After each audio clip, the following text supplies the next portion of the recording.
দারুণ টেস্টি নিরামিষ বাঁধাকপি। বাঁধাকপি বন্ধুরা অনেকভাবে খেয়েছেন, তবে এইভাবে একবার বানানোর অনুরোধ রইল। নমস্কার বন্ধুরা, রুচির কিচেনে সবাইকে স্বাগত জানাই। আজ নিয়ে এসেছি বাঁধাকপির নিরামিষ। এই রেসিপি একবার খেলে স্বাদ তো ভুলতেই পারবেন না, আর বারবার বানাতে হবে। চলুন রেসিপিটা দেখে নেওয়া যাক, আশা করি ভালো লাগবে।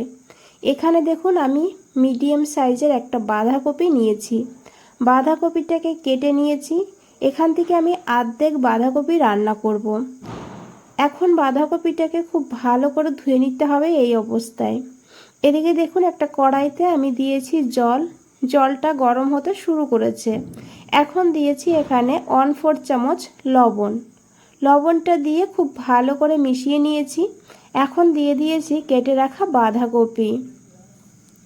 বাঁধাকপিটাকে এইভাবে প্রথমে 2 মিনিট মিডিয়াম ফ্লেমে ভাপিয়ে নেব।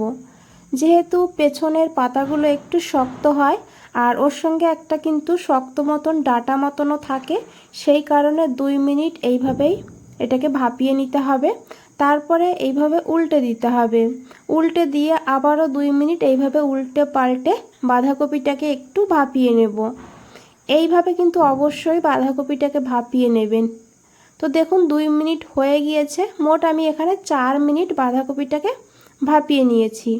এখন এই বাঁধাকপিগুলোকে তুলে নিতে হবে। তুলে নিয়ে এখানে আমি একটা প্লেটে রেখে দিয়েছি।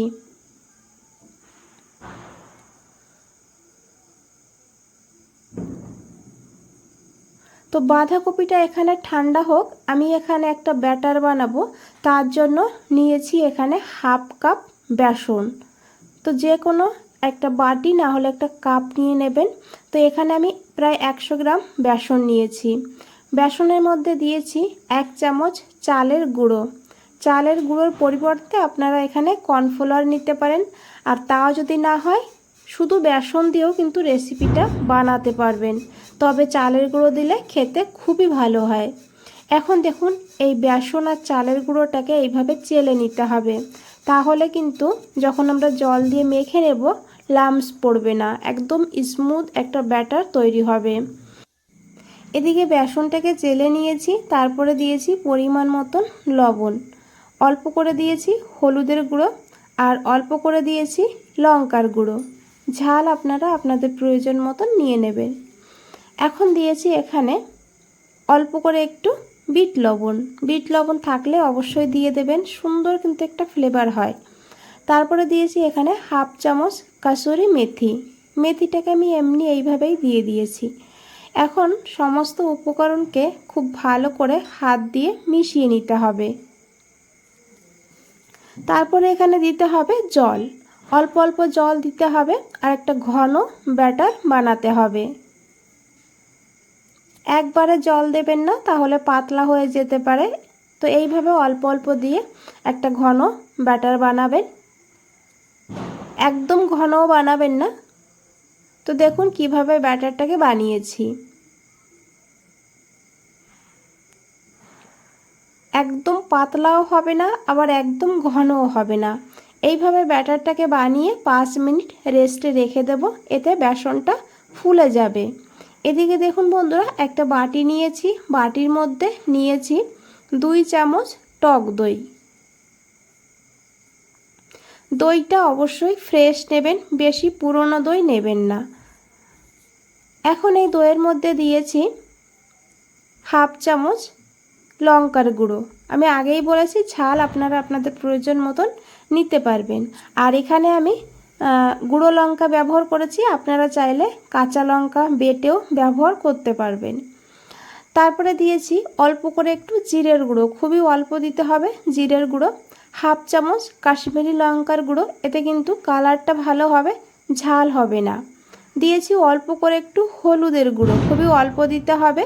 এখন সমস্ত কিছু ভালো করে এইভাবে মিশিয়ে নিতে হবে।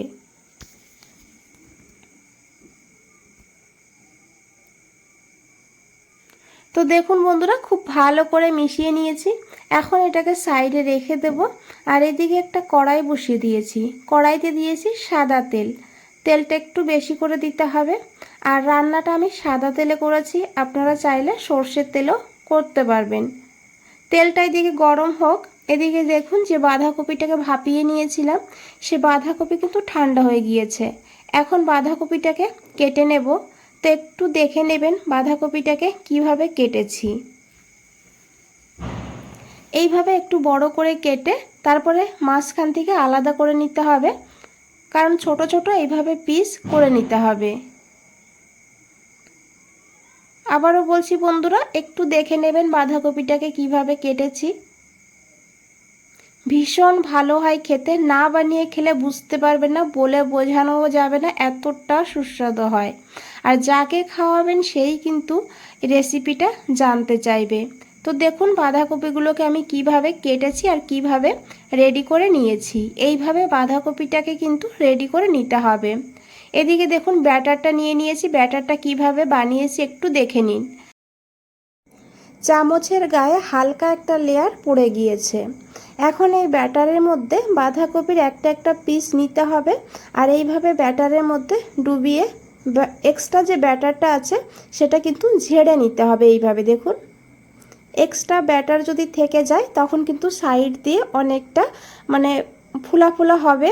তো সেই কারণে ব্যাটারটাকে ভালো করে ঝেড়ে তারপরে এই গরম তেলে ছেড়ে দিতে হবে। গ্যাসের ফ্লেমটা মিডিয়ামেই রাখবেন, মিডিয়ামে রেখে এইভাবে এই বড়াগুলোকে ভেজে নিতে হবে। এক সাইড ভাজা হয়ে গেলে উল্টে দিতে হবে। আর খুব বেশি সময়ও লাগে না এগুলো ভাজতে, আর খুব বেশি তেলেরও প্রয়োজন হয় না। দেখুন বন্ধুরা ভাজা হয়ে গিয়েছে, এখন আমি এগুলোকে তুলে নিয়েছি। আর একইভাবে বাকিগুলোও কিন্তু ভেজে নিতে হবে।